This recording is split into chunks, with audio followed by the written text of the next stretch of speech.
Упаўнаважаны прэзідэнта Беларусі па Брэскай вобласці Михаил Мяснікович наведаў шэраг баранавіцкіх прамысловых прадпрыемстваў, на якіх рэалізуюцца інвестыцыйныя праекты ці вядзецца мадэрнізацыя вытворчасці, а таксама 23 индустриальные пляцоўкі. Баранович – это город промышленный, и хотелось бы, чтобы этот хороший статус за ним сохранился, хотя многие предприятия действительно снизили объемы производства, но появляются другие.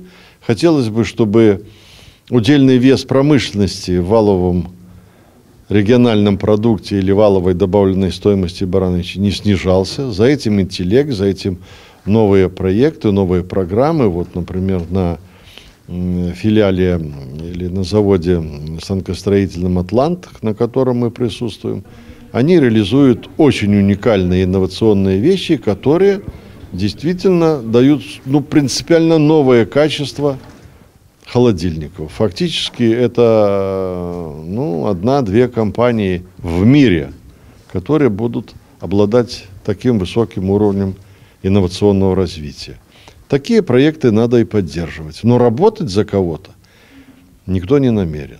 Шмат уваги Михаил Мяснікович надаў і сацыяльнаму развіццю горада. Сёлета ў Барановичах будзе уведзена ў эксплуатацыю каля 600 кватэр і 170 індывідуальных жылых дамоў. Старшыня Савета Рэспублікі палічыў гэта недастаткова хуткім тэмпам вырашэння жыллёвага пытання.